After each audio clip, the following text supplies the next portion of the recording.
the United Nations, Excellencies, distinguished delegates, ladies and gentlemen of the United Nations General Assembly, and I take this opportunity to congratulate the President of this session, Professor Tijani, a son of Africa and of the Federal Republic of Nigeria. Professor Tijani, you can count on the full support from Kenya. And I also take this opportunity to commend your predecessor, Ambassador Maria Fernanda Espinosa, who throughout her tenure remained steadfast in her promotion of and commitment to a rules-based international system and multilateralism. Ladies and gentlemen, the theme for this year's session, galvanizing multilateral efforts for poverty eradication, quality education, climate action, and inclusion, is timely. It helps us to engage a range of complex and intertwined global challenges that confront humanity today. We collectively have a solemn duty to ensure that the world is a better place for future generations. We must bequeath our children a politically stable, environmentally healthy, and socially cohesive world. We, the leaders gathered in this great hall, are and must be the bridge to that future world. Our actions today will determine whether that future will be bleak, depleted of resources, with higher poverty levels, and fragmented, warring nations. Or, on the other hand, our actions today will bestow upon our children better living standards, prosperous, vibrant, and cohesive societies endowed with sustainably managed resources. Mr. President, never have we, the global leaders, faced such a stark choice: to either redeem the future or to destroy it.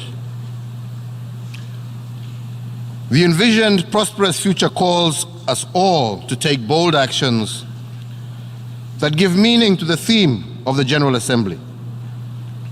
In this regard, allow me, Mr. President, to reflect on a number of actions that can contribute to the desired future.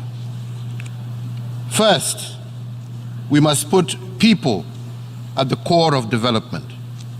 We must support our populations, particularly the youth, to be productively engaged, to shape the future, and not to fall victim to it. In this regard, we must accelerate the implementation of the SDGs.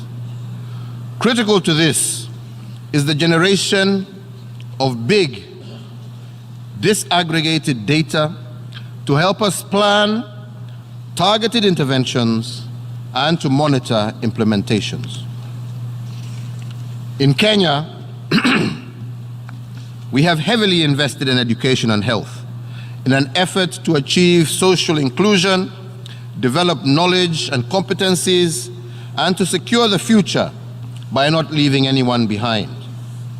We have now achieved 100% transition from primary to secondary school and free secondary school education for all day scholars. To enhance equal opportunity, we have also provided re-entry for girls who drop out of school after falling pregnant. We provide free sanitary towels to all school-going girls, and Kenya's children now enjoy an average of 10.7 years of schooling, the highest in our region. To drive our economy, Kenya is tackling the burden of diseases and is on the path to achieving universal health coverage by 2022. We provide access to a health benefits package that prioritizes primary health care interventions, reduces the cost of medicines, and increases the number of people with insurance cover. Second, Mr. President, you cannot have development without sustainable peace.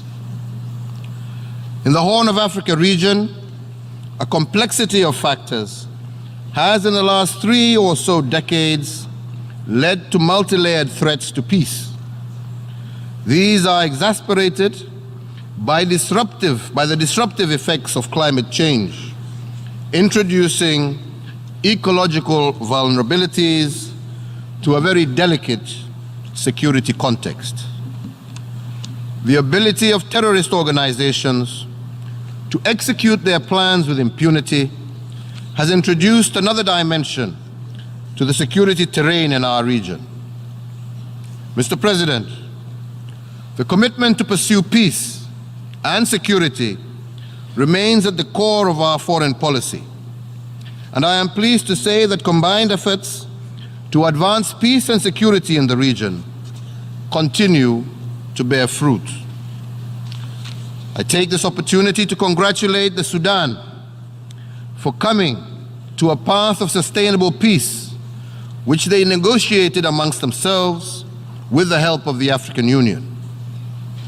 Kenya shares the optimism of the people of the Sudan, and we believe the transitional process will pave the way for democratic elections in 2022. I also warmly commend the role of women of the Sudan for driving and facilitating this most satisfactory and lessons-laden outcome that makes the entire African continent proud.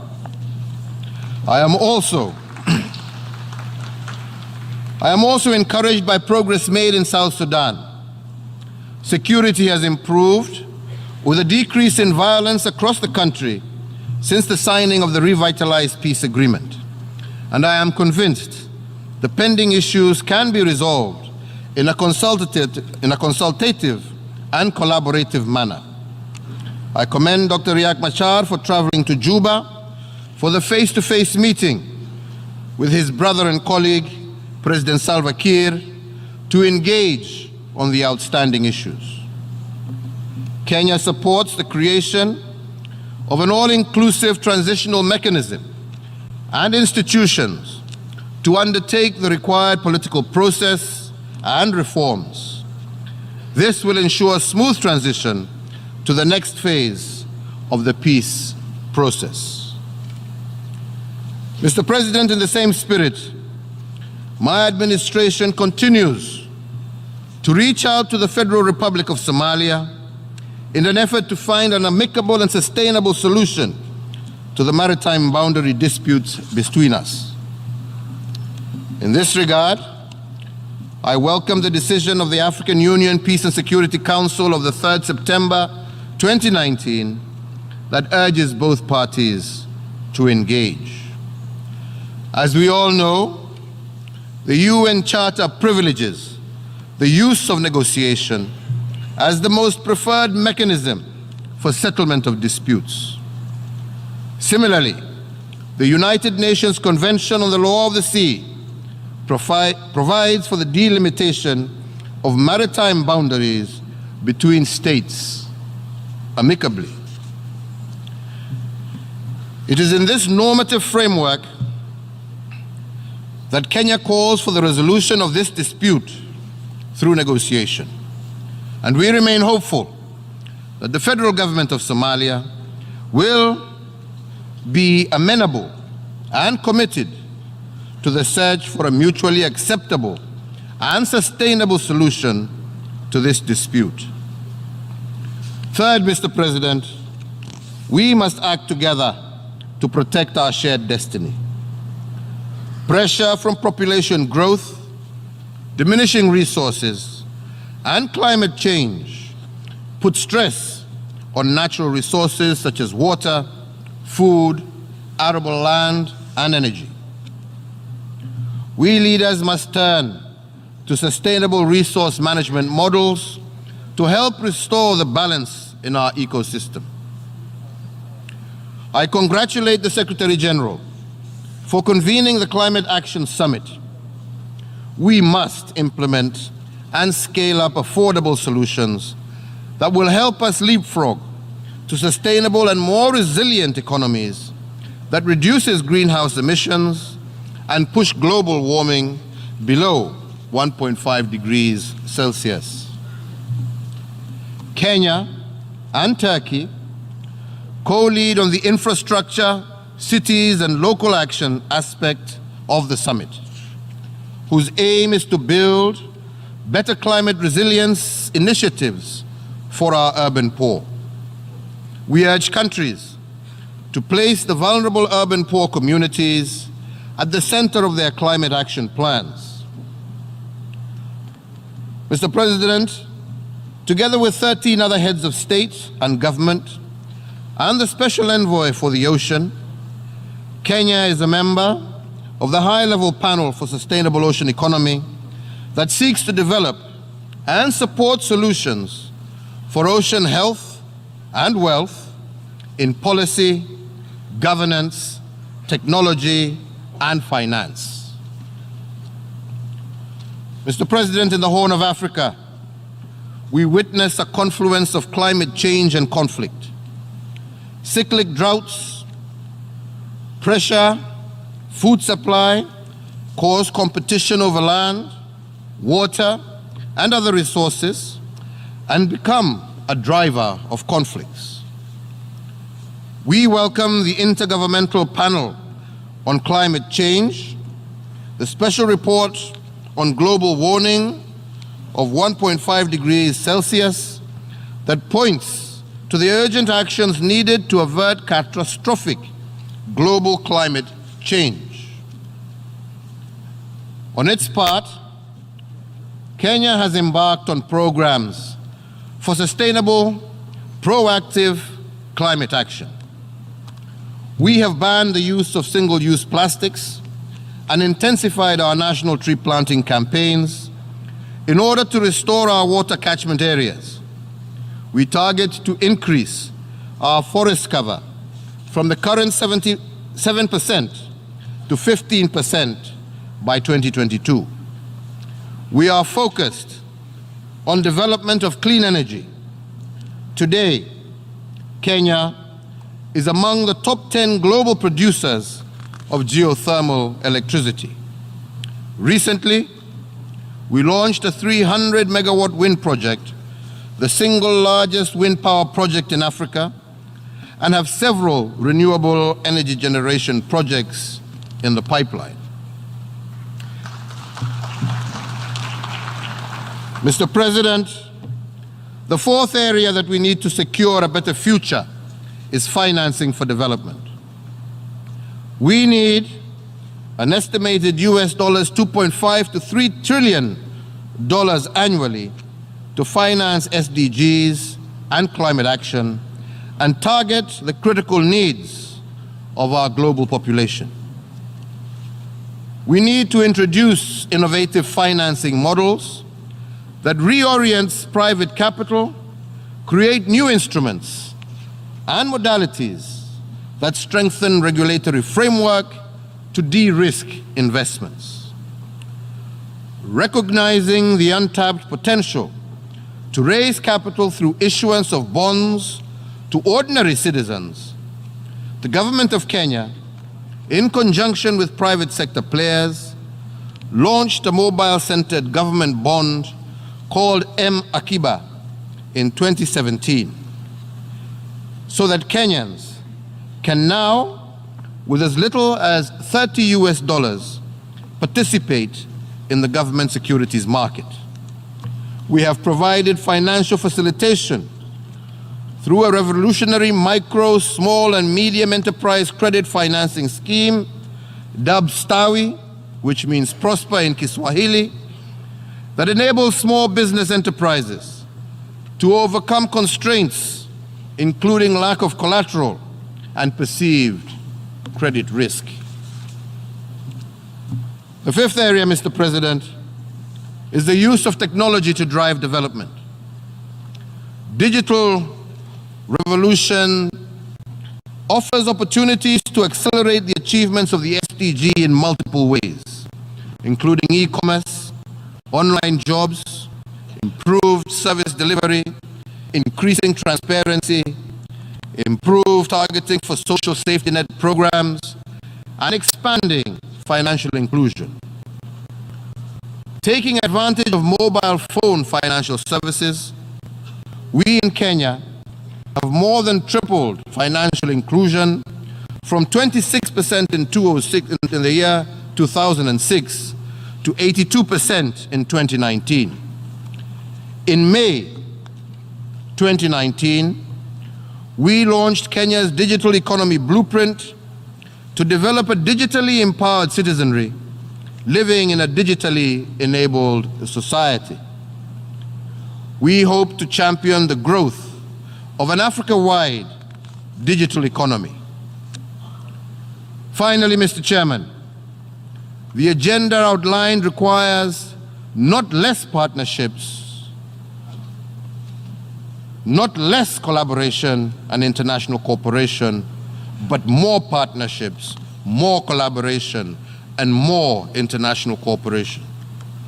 We therefore need to re-energize and reform the multilateral system in order to guarantee our common future.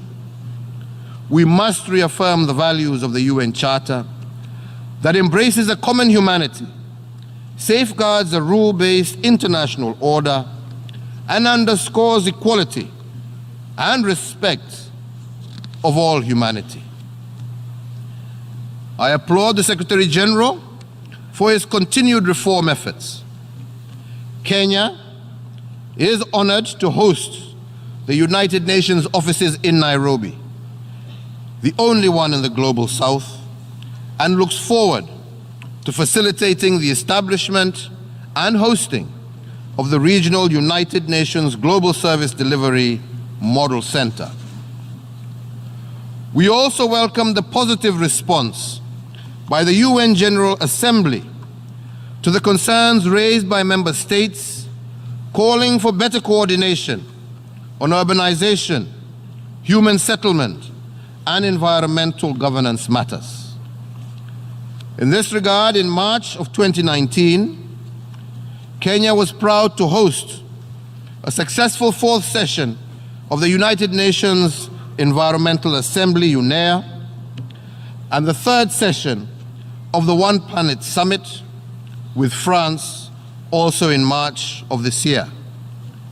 This, together with the first session of the United Nations Habitat Assembly in May of this year.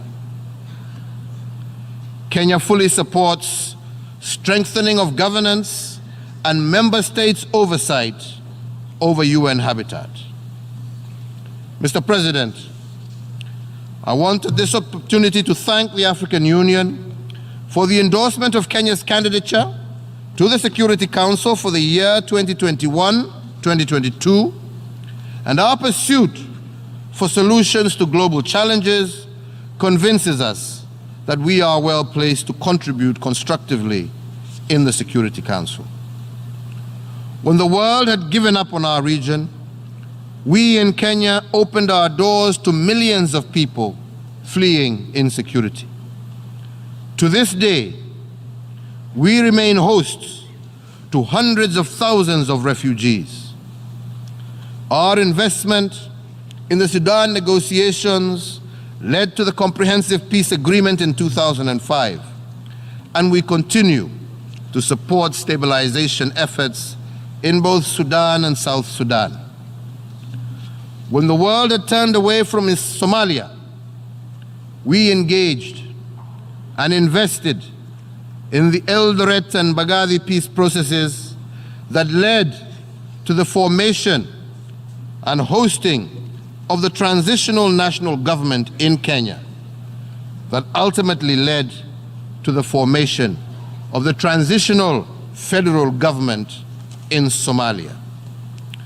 We have over the years contributed more than 40,000 peacekeepers and engaged in post-conflict reconstruction and development efforts across the world. We therefore hope that our experience, our competencies, and unrelenting search for peace and prosperity in our neighborhood, on our continent, and the wider world will persuade the entire UN membership to support the African Union candidate for the non-permanent seat of the United Nations Security Council during the elections slated for June of 2020. I request for the vote of each and every member of our United Nations family. Mr. Chairman, in closing, I invite all of you to Kenya in November of this year, when together with the Kingdom of Denmark and the United Nations Population Fund, we will convene the Nairobi Summit on the International Conference on Population and Development. This is our opportunity to reaffirm the recognition of people's rights, choices, and well-being as the path to sustainable and integrated development. Our deliberations in Nairobi will undoubtedly further secure our future and shared destiny. I thank you, and God bless you all. Thank you.